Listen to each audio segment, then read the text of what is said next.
Hey everybody, spoilers for All of Us Are Dead.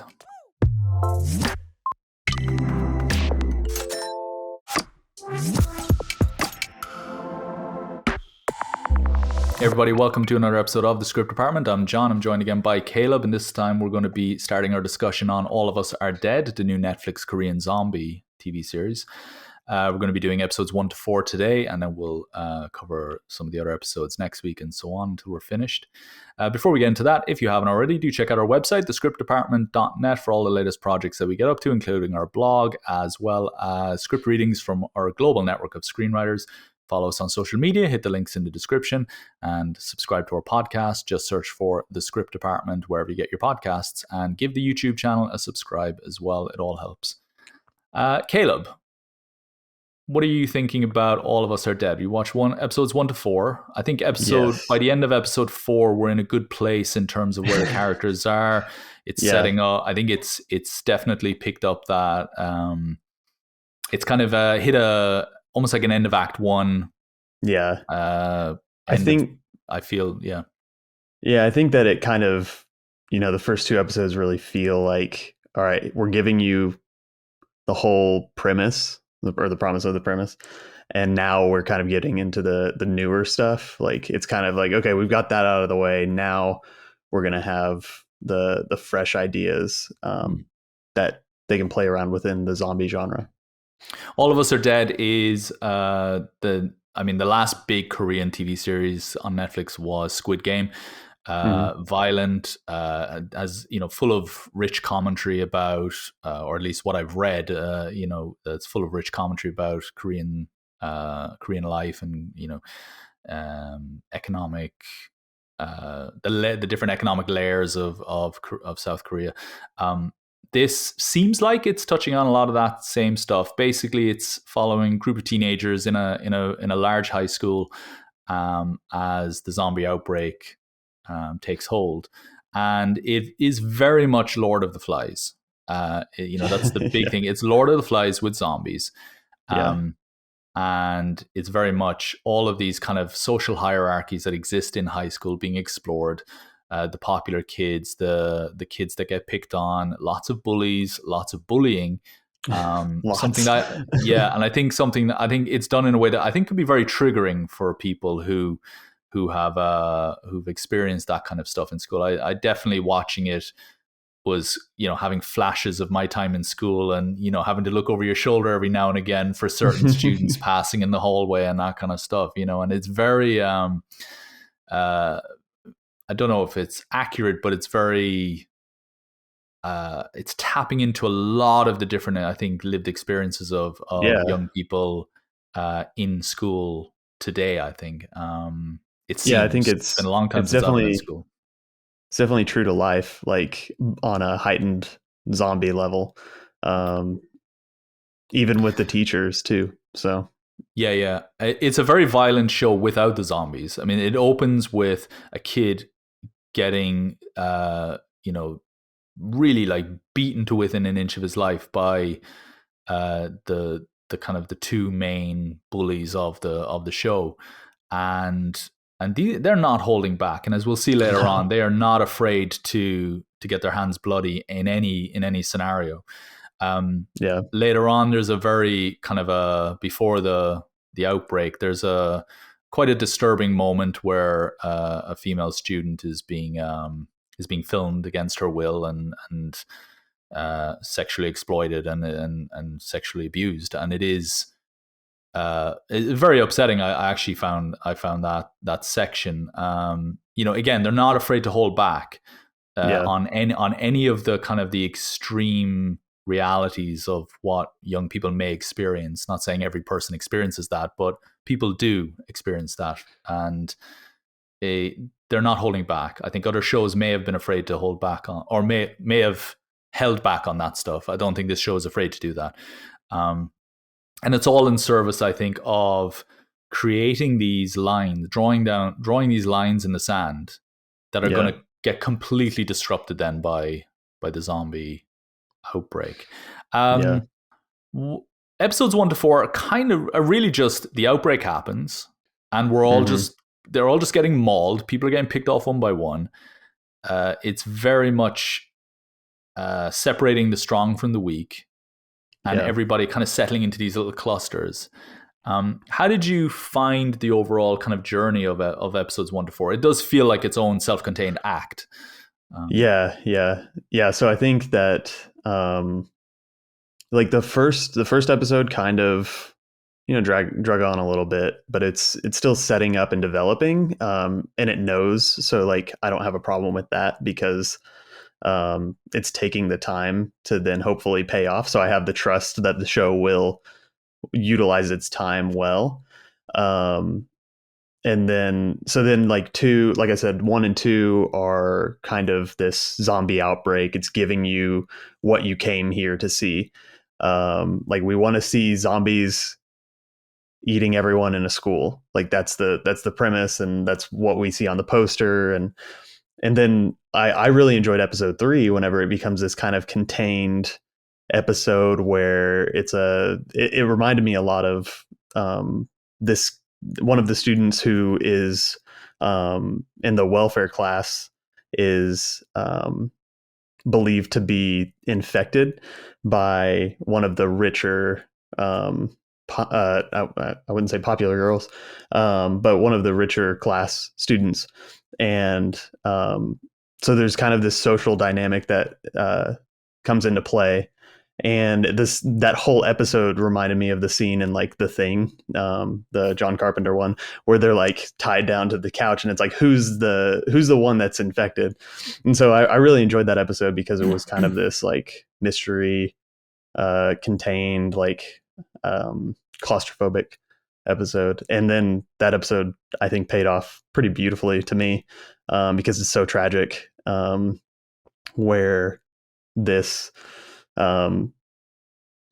he's not actually infected, but then is infected by the person that is accusing him of being infected. And it's like in relationship to the main character, it's his best friend. And so like, I don't know, like it's just, and that's episode 3. I mean, we have like 9 episodes to go at this. And in the episode before that, they're killing off characters left and right. And so I think that it's the thing that I really enjoy about what's happening so far is it's moving the story along pretty smoothly and not holding anything back. Even the start of episode 4, like I think what the main thing I wrote down was that this show has thought of what goes on off of screen, because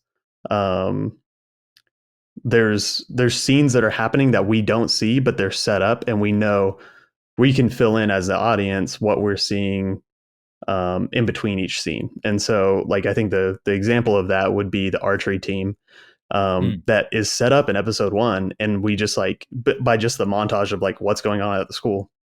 And then some of the characters in, I think it's episode 3, are at the beginning are shown, and it's like, oh, the archery team was off site, and now we're bringing them back into the story. But we already know, like, so we kind of fill that in.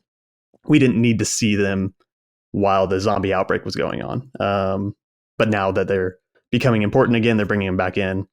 So yeah, I just think that there's some interesting stuff going on there, like as far as how it's written, of utilizing the time, and even one of the main characters, one of the characters that has a story play out, is giving birth that we don't know, but that whole storyline takes place, and then near the end of the episode, one of the episodes, it cuts back to her story, and she's been bit while we didn't even see. And so I think it's interesting, what, like, looking at the choices of what they're choosing to show, because it's not about what's happening on screen. It's more focusing on the character's actions. So it's not about how that character gets bit. It's not about that. It's about the character's reaction to saving her baby and showing that action on screen. So I found those moments pretty powerful. So it's very chaotic, and I don't mean that in a bad way. Yeah. But it's that chaos of, oh crap, she's been bitten. Like, I mean, we didn't even see it, and it's just like anything can be happening here at any moment, and it is Yeah. it's really tapping into that idea of our own experiences right now with the pandemic over the last, 2 years or whatever. The idea that suddenly the numbers have just blown up. You turn on the news and like, how did the numbers get so high, or whatever. And you hear in Yeah. the UK, it was like something like, I don't know, some insanely high number, and you're just in shock at the idea that yesterday it was this and now it's this, and they're projecting it, and you just think, how is this happening? How is it getting out of control? We're not used to seeing numbers spiking so quickly. I think we're not used to that lack of or a kind of a personal inability to prophesize where things could go. We like to be able to plan ahead. We like to be able to think. We like to be able to hitch our wagon to certain characters in shows as well. Yeah. Yeah. And this is a show that is tapping into that idea. Like you don't know where you're going to be 10 minutes from now, to quote Tom Cruise in Collateral, one of my favorite movie lines. People start planning where they're going to be 10 years from now. We don't even know where we're going to be 10 minutes from now. And it's that show, this really taps into that in a way that a lot of post-apocalyptic pandemic style infection zombie type stories don't do actually very well. I thought that was really strong. Yeah. Even to go along with that, like there's even the story of the main character's mother that we see play out over the course of like an episode and a half, that then at the beginning of episode 4, not even like the cold open is whenever they just kill off the mother. And so I'm kind of interested to see where this goes in the coming episodes. But it is very much the same kind of game that Squid Game was playing. No pun intended. It is the idea that here's a bunch of characters. We're going to try and make you care about them as quickly as we can, but we're going to start pulling them away from you very quickly. Yeah. But one thing I will say is that it seems to be following that same formula that Squid Game had, which was, that bully is going to last a long time. He's going to last right up until the end, He's going to piss you off at every turn. Exactly. And, you can almost set your watch to certain characters, I think, because you've seen this kind of scenario play out in a totally different show, granted, but that same kind of game. The game here is who's going to be left at the end. This is like dodgeball in a high school gym. Yeah. And it's just with zombies. Yeah. And there's nothing wrong with that. I think shows like that can be immensely popular for that reason. Yeah. But yeah, it's definitely leaning into that active question: who's going to survive, who's not. But it's playing into it in a very familiar way, I think. Where I have a question actually for you, just on the subject of the bullies. So there's two bullies. There's the guy who wears the uniform, and he's almost like the leader. And then you've got the guy who's like the enforcer, who's like the tall, slick kind of guy, wears the white shirt, the unbuttoned white shirt. And he's the guy who kind of gets his hands dirty. We see the guy in the white shirt a lot, and he's like, I'm in charge now and all that near the end of episode 4.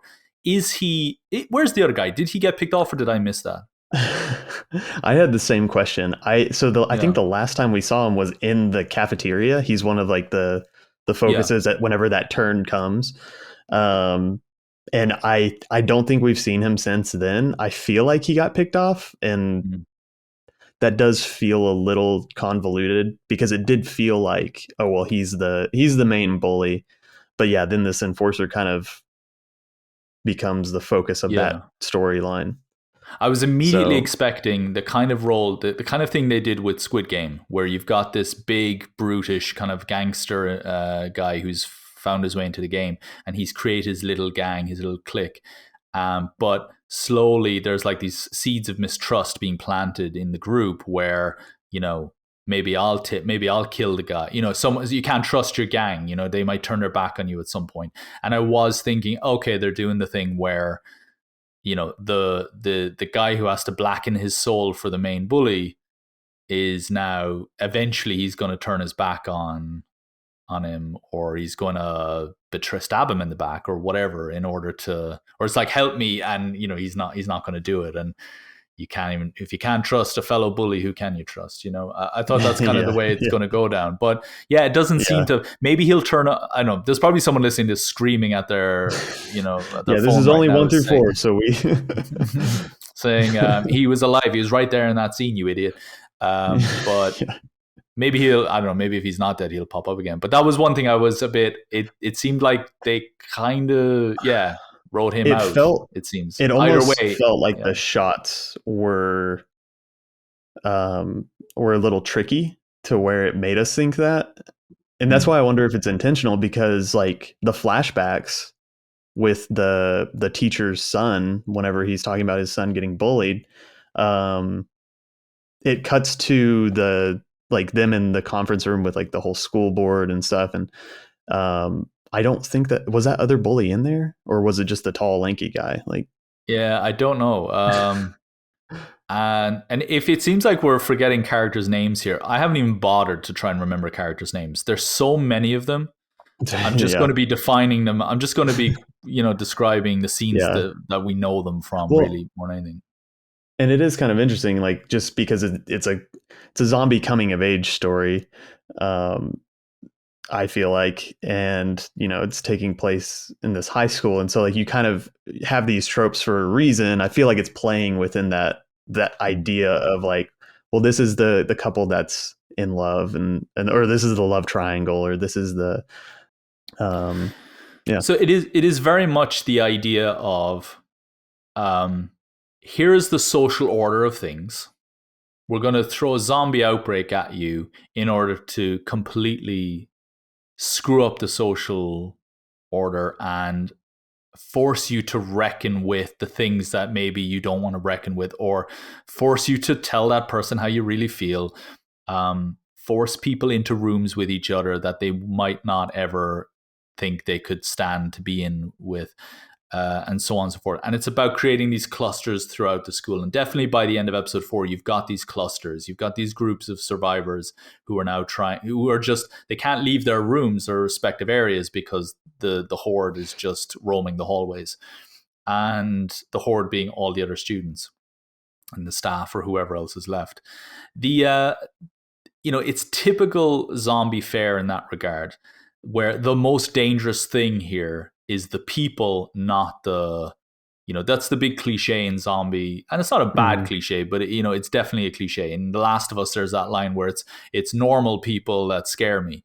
It's not the infected. There's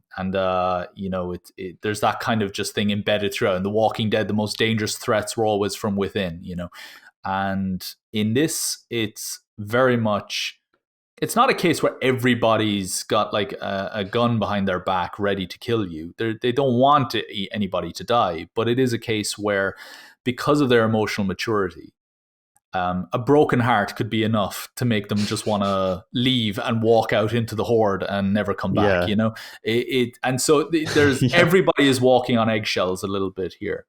The only issue I've had so far is the actual contrivance of the infection itself. I think it reacts way too quickly, right? Now, I know you mentioned that there's a whole episode there where they're trying to figure out who's infected and who's not and so on. But for the most part, this is a show about, the minute you get bitten, you immediately turn. I mean, it's like 30 seconds and you're now one of them, right? yeah. Which feels like And it's kind of conflicted, like, or it's like yeah. contradicted itself with that. But go ahead. Yeah, and it does it. The problem I have with that is, one of the big things about those kind of cluster arrangements in zombie stories is that you can get really emotionally attached to a character and their relationship with somebody else. And then when somebody turns, or if it turns out somebody has been bitten yesterday and they've been hiding it all along, then there's so much emotional power in that. But because you can have all the stuff of, I don't want to die, or when the time comes I want you to shoot me, or whatever, and they do all that really well in other stuff, because there's breathing room, so to speak, between the moment you're bitten and the moment you turn, and you can really explore people's fear of death. You can explore that reckoning with your own mortality and so on. It's very hard to do that here because of how fast everything happens. A person gets bitten, Yeah, and they don't even have time to ask for help. They're already turning. There's, I think, a lot of great moments we could have had in the first 4 episodes that we don't have, such as, suspicion running rampant, or it's not my blood, it's theirs. They do touch on those kind of things, but it's not. I feel like they've shot themselves in the foot a little bit, the writers. Yeah. By having what is essentially a very one-dimensional outbreak, if that makes sense. I don't know. That's been my only criticism. It's a bit of a boring zombie infection, if that makes sense. I think it feels like that was sacrificed for the quickness of the outbreak to happen, so that the school just went into chaos very quickly, and then the whole city starts to go into chaos. Because like if you look at the beginning of the show, where they spend their time developing is kind of more on the characters and the relationships, and there's some of the virus, but it kind of leaves that to be a quick montage, I guess, of like, oh, this is finally hitting the fan, and so yeah, it kind of feels like they, instead of setting up like what you were saying, where you kind of see this dread of like people are starting to get sick, like we've seen in other movies. It's kind of feels like it's wanting to do that quickly, which I don't know. They may have shot themselves in the foot by doing that. I also feel like they're not totally adhering to that cluster mentality in the best way. And I know it sounds like I'm just armchair screenwriting here, but one of the things I really love about Stephen King stories is I love the ones that are just set in, which is so many of them, set in small towns. Whether it's Carrie, Salem's Lot, Under the Dome. Whether they're great stories or not always, but sometimes I always think the town episode, the small town episodes, or stories rather, are some of his best work, because that's the Stephen King recipe at its core, I think, is the town is at war with itself, but it's also in denial over that war. There's so many problems, there's so much toxicity, it's rotting from within, but nobody wants to admit it. Nobody really wants to face up to their issues with each other. Neighbors hate each other but don't say it, and so on and so forth.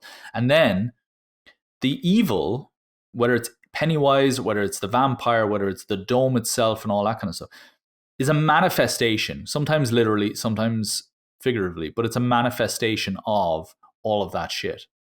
And it's, well, now what's the worst thing that could happen to this town? Everybody being stuck together and having to, a big dome blocking them from leaving, and then being forced to deal with each other's issues. There are so many characters with so many brilliantly dark issues in this show. There's a young girl who goes up onto a rooftop with the intention of committing suicide, because of the terrible things that her fellow classmates have done to her, and really, really terrible, appalling things. And she meets her end in like episode 4, I think. Yeah. Basically, I think she's being blackmailed. They filmed her in a compromising situation, and they're going to share that online. I'm not going to go into details because it's but it's almost like revenge porn in a way or something. Yeah. But it's and she, we see, the last we see of her, she's destroying all these cell phones. So the teachers have collected all the cell phones from the school, all the mobile phones from the school, or the kids, and she's destroying the phones. And I thought, at no point did she ever actually, and she's been infected, and she's turned, and she's been killed. Now, it's very possible in a few episodes from now, she's going to be the one that will kill the bully. That's the feeling that I would. But it's not the same as a conscious character being able to stand up to the bully, or having to confront her abuser, or the abuser having to confront the reality of what he has done to his victim. There's a lot of opportunities there to really unpack what we had to go through as an audience with these characters in episode 1. They're not really doing that though. Yeah. They're kind of skirting that a little bit. Yeah, and that's why I'm interested to see if they are doing that intentionally, to hopefully pay off in some way down the line. Yeah, because it is interesting that they're choosing to go down these roads with characters and then, of course, quickly dispatch them. And it's kind of like that scene too with that character who decides to go try to get the phone. What happens is very dark, but it's kind of like, given the circumstances, for her to choose in that moment to go down and do that is kind of seems to be speaking to that high school mentality. So yeah, it's definitely it's not just with that character. There's several characters where they're the kind of characters you would expect. There's so much energy put into setting up these characters and exploring their traumas and their issues in the first episode. Some deeply uncomfortable stuff is happening to these people, and yeah, by episode 4, the lines have been completely redrawn, and most of those characters are dead or have been infected, and which might as well be dead, And there's one character, he's a science teacher, and he speaks very metaphorically about everything that's going to happen. There's no subtlety at all to it. Well, yeah, and he kind of reveals the whole theme of the show in like episode 4, I think, right before he is. It's surprising to see that he talk about his character, actually, because I think he's definitely one of the standout, interesting people in the first 4 episodes. Yeah, so whenever we meet him, he kind of like, it's revealed right off the bat where this infection is coming from and how he created it, and it's kind of from his son being bullied, which is how we're linked to the high school that this takes place in, and so his motivation was to make his son strong, and because he has this idea of the weak always being bullied by the strong, basically. And so he makes this virus, or this thing that turns into a virus. And is that what they call it, a virus, right? In the first episode, I think so. Yeah, that's the whole discussion. Yeah. Which is kind of interesting because they talk about rage, and so it kind of reminded me of 28 Days Later more. But so they so he creates this, but the interesting thing was whenever he's talking in episode 4 about the virus itself, he mentions, which kind of becomes like the theme of the show to me, is like, he says something like minor violence would take over the world. Like if you let minor violence go, that minor violence will turn into large scale violence, which is interesting because they set that up in the episode before with the best friend who is suspected to be infected. He like, that's a small act of violence that then turns bigger and bigger, to where then that leads to the next episode where the mother is the mother of the main character is killed. So I thought that was interesting for them to set that up story wise, and then kind of not do it the opposite way, but like do it to where we're shown the theme and then we're told the theme. But so yeah, that's kind of his motivation behind creating this virus, and his thought process of the world, I guess, too. Yeah, and he succumbs to it as well, doesn't he? Mm-hmm. Yeah. Which, and I think there's an interesting turn or choice that he's given right before his demise, is he's faced with his ideas of the world, and he kind of, would you say, chooses to say he doesn't really believe in that, because he helps out the cop, right? And then he's like, maybe we can help, or maybe I can help save the world by giving him the laptop. Yeah, I'll be honest, I don't. One of my criticisms of these 4 episodes is they blurred together so much. These are like chapters of an ongoing Yeah, real time event, it feels like. especially if And you watch them like back to back. yeah, and the whole thing with the science teacher has escaped me a little bit in episode 4. So I don't really have So much I can comment on it. yeah, yeah. So this is whenever the outbreak has kind of reached the full scale of the city, and Mm, um, they're in the police station and they're trying to leave, and then the zombies break in, and this is whenever he's the main police officer that we're following um, is trying to fight off the zombies and get the science teacher out, and um, he's in the middle of fighting off these zombies, and it takes the moments to go to a close up and slow everything down and kind of show this. I think it might be intercut with like flashbacks, um, but it feels like there's like the science teacher has said all these beliefs that he has, and he's kind of faced with like, do I actually help try to make what I've created better? mm. Because it feels like he's in the moment, or like leading up to this, he's been very much like, well, we're all going to die because this is just how the world is. Like the weak will um, or will succumb to the powerful and the bullies of the world.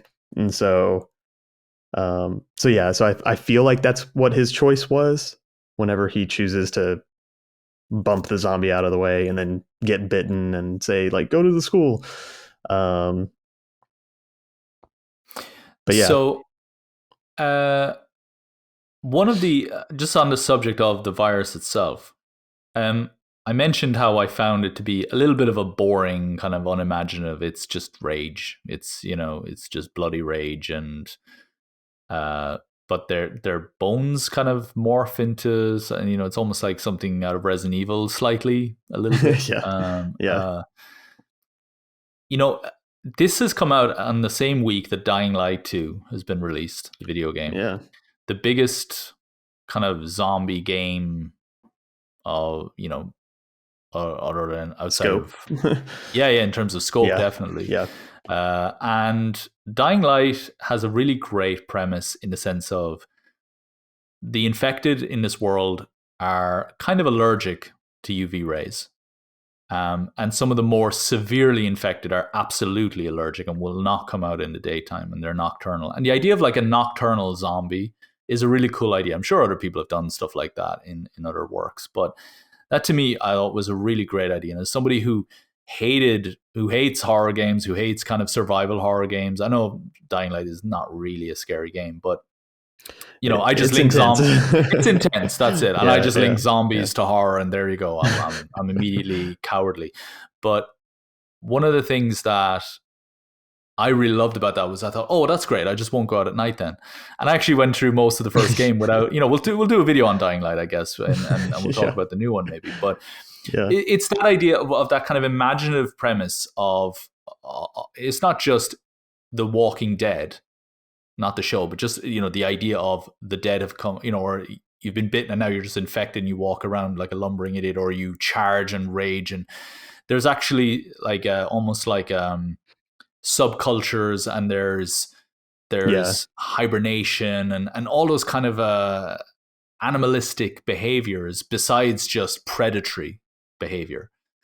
And I always thought that was a well-rounded approach to it. I would love to have seen something like that here. I think we're due a more imagination on that front. I'm very bored of the yeah, idea of zombies just being the old Resident Evil 2, Resident Evil 1, yeah. just kind of hands in the air, walk, kind of barely able to walk, and just kind of falling onto you and biting you. I'm sick of that idea of people having to check if they have bite marks as if that's the only way.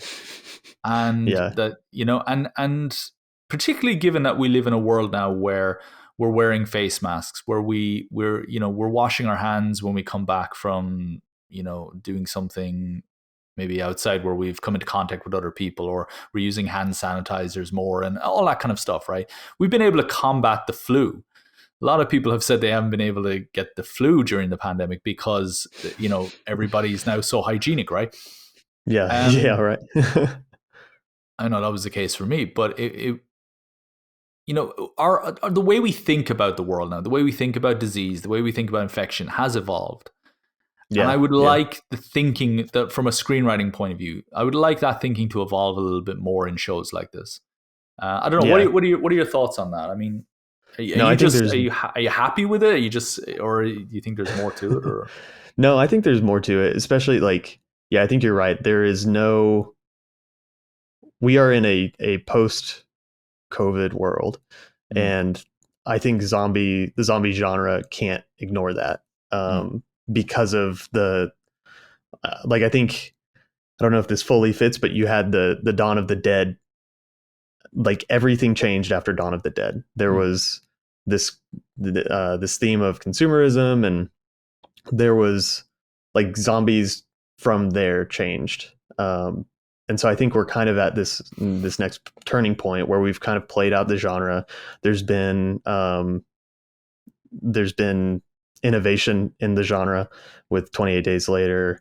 Can't think of some other good ones. I mean, Walking Dead was at the beginning, and the comic book was kind of this new spin on the zombie apocalypse. So yeah, I think we're definitely at this point where it's going to have to evolve, because there's things that we are, as an audience, are bringing to zombie movies. I think the show itself, All of Us Are Dead, absolutely has met the requirement of, in terms of its characters, in terms of that idea of exploring social ideas, social issues, and using the zombie device, narrative device, as a way to force characters into situations where we can explore, complex ideas, right? Yeah. And that's what great zombie movies have done. That's what George A. Romero, started, as you said. Started. And I mean, is it safe to say he did start that, didn't he? Yes. Yeah. Yeah. I mean, I know Night of the Living Dead was one of the first, if not the first. Yeah. Yes. Not so that changed it changed from less of a ghoul zombie to the flesh eating infection that we know now. And that first movie, famous for a black male protagonist in the role. And then the second one, as you said, exploring themes of consumerism and so on in the shopping mall. And I think a lot of zombie stories have failed to tap into that kind of that potential. It's not that every zombie movie has to. I love a good just shoot 'em up zombie movie and game and so on. But I love the idea of being able to explore tough ideas, or being able to challenge outdated ideas through this genre. And I think it can be a very important genre because of this virus-like approach, or virus-like antagonistic threat. I would say these zombies. Sorry, go ahead. No, you go. So I think piggybacking on that, I think these zombies, to me, feel a lot like the xenomorph in Alien. They just kind of are nihilistic. Like, if we go out there, we're gonna die. There's nothing to beat this, especially based on what the science teacher says. Like, nothing will beat this. And so I think that to me is where that one dimension comes from. Because it's just like, okay, well, there's zombies, and like, this is just how the world is. I was actually, it's funny you mentioned that. I was thinking, when I was watching episode 4 today, I was thinking it could be anything out there.